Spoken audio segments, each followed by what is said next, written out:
نہ وہ پیسہ ہے اور نہ ہی وہ بیچنے کی یا خرید و فروخت یعنی بزنس کے لیے وہ کار لی گئی ہے.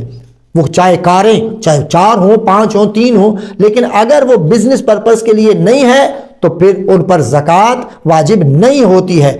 اس لیے ان تمام چیزوں کو مد نظر رکھنے میں نے بیسک ایک پرنسپل اور ایک اصول آپ کے گوش گزار کر دیا کہ یہ تمام چیزیں. اچھا، اسی طرح ایک کنفیوژن یہ ہوتی ہے چونکہ سونا اور چاندی کی بات ہوئی اور ہیرا جو ہے یہ زیادہ قیمتی دھات ہے، ٹھیک ہے، لیکن ہیرے پر زکوٰۃ نہیں ہے.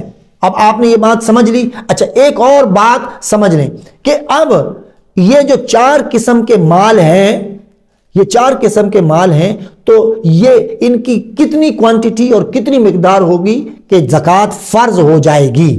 تو اس کی مقدار جو ہے وہ 7.5 تولے سونا، 52.5 تولے یعنی 52.5 یعنی 52.5 تولہ چاندی، اور پھر جو کیش اور مال تجارت یہ ایکول ہونا چاہیے 52.5 تولے چاندی کے برابر. فور ایگزامپل 52.5 تولے چاندی کی قیمت بنتی ہے 1 لاکھ روپیہ.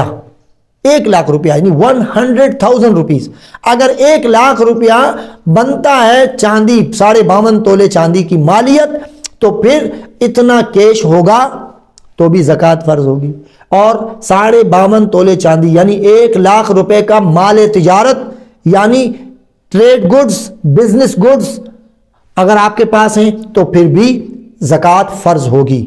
اچھا، اب ان 4 قسم کے مال میں سے کوئی بھی 2 قسم کا مال اگر ہوگا تو پھر ایکول دیکھا جائے گا چاندی کے پیسوں کے برابر.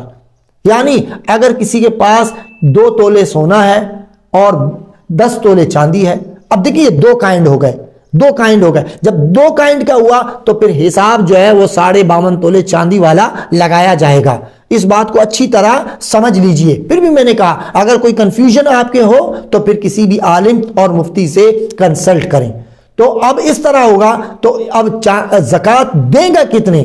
تو وہ دیں گے 2.5 یعنی 2.5%. 2.5% زکوٰۃ دیے گی. اگر آپ پیسوں میں سمجھنا چاہیں تو 1 لاکھ روپے پر 2,500 روپے زکوٰۃ ادا کی جائے گی. اب جو بہنیں کہتی ہیں کہ جی ہم کھاتے نہیں ہیں، ہمیں کماتے نہیں ہیں، ہم کام کاج نہیں کرتے، ہم کاروبار نہیں کرتے، تو ہم کہاں سے پیسے لائیں؟ تو بھائی اگر آپ کے پاس سونا ہے، چاندی ہے اور تھوڑا بہت پیسہ ہے تو پھر آپ اسی سونے کا 2.5% آپ زکوٰۃ کے طور پر ادا کر دیں، ٹھیک ہے. یا کم سے کم آپ اتنا لکھ کے رکھ لیں جب آپ کو پیسے جمع ہو جائیں، لیکن یہ زکوٰۃ سے جان نہیں چھوٹے گی، یہ زکوٰۃ آپ پر فرض ہے.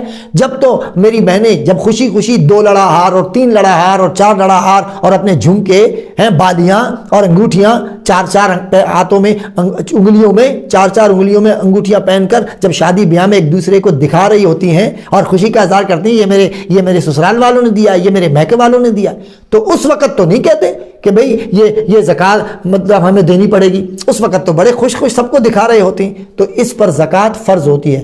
رسول اللہ صلی اللہ تعالیٰ علیہ وسلم کے پاس ایک خاتون آئی، ان کے ہاتھ میں سونے کے کنگن تھے. حضور علیہ الصلوۃ والسلام نے پوچھا کہا کہ اے بی بی تم اس کنگنوں کی زکوٰۃ ادا کرتی ہو؟ اس نے کہا یا رسول اللہ نہیں. تو حضور علیہ الصلوۃ والسلام نے فرمایا کیا تم اس بات پر راضی ہو کہ زکوٰۃ نہ دینے کے سبب اللہ تبارک و تعالیٰ تمہیں یہ عذاب دے یا تمہیں آگ کے کڑے اور آگ کے کنگن پہنائے؟ تو وہ ڈر گئیں اور اسی وقت کنگن اتار کر حضور علیہ الصلوۃ والسلام کو دیے اور کہا کہ یہ میں اللہ اور اس رسول کے حوالے کرتی ہوں، آپ اللہ کی راہ میں سے تقسیم کر دیجئے. تو میری مائیں بہنیں جب سونا پہنتی ہیں تو اس کی زکوٰۃ لازمی ادا کریں، لکھ لیا کریں. آخری بات وہ یہ ہے کہ سال کا اسٹارٹ، جب سال آپ کا مالی سال یعنی فائنینشیل ایئر آپ کا اسٹارٹ ہو جائے تو زیادہ تر یہ ہوتا ہے کہ لوگ رمضان المبارک میں زکوٰۃ ادا کرتے ہیں. تو جب بھی بہرحال جب آپ کے پاس مال جو ہے وہ نصاب کو پہنچ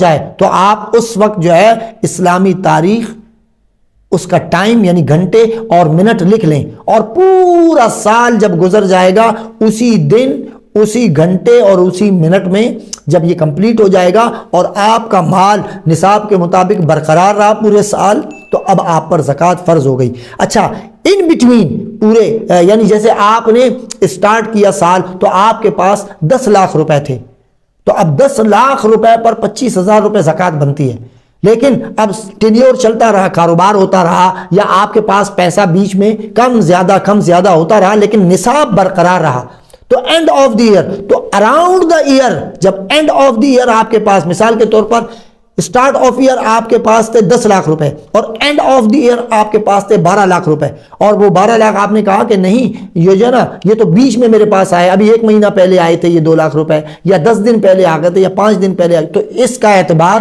نہیں کیا جائے گا، بلکہ اینڈ آف دی ایئر جو آپ کو زکوٰۃ پے کرنی پڑے گی وہ 12 لاکھ روپے کی پے کرنی پڑے گی۔ تو ان مسائل کو سمجھنا چاہیے، اپنے مال، یہ مال جو ہے نا زکوٰۃ کہتے ہیں پاک کرنے کو، اگر آپ اللہ کی راہ میں خرچ کرتے ہیں تو اللہ آپ کی مال میں بڑھوتری کرے گا، یہ مال کا میل ہوتا ہے جس سے پاک کرنا ضروری ہوتا ہے، اور یہ غریب کا حق ہوتا ہے جو اس تک پہنچانا چاہیے، اور زکوٰۃ کے مقاصد میں یہ شامل ہے کہ غریب کی مدد کی جائے اور انسان کے اندر سے مال کی محبت کو ختم کیا جائے، اس کو کم کیا جائے۔ اللہ سبحانہ و تعالی ہمیں اپنا مال زکوٰۃ ادا کرنے کی توفیق عطا فرمائے۔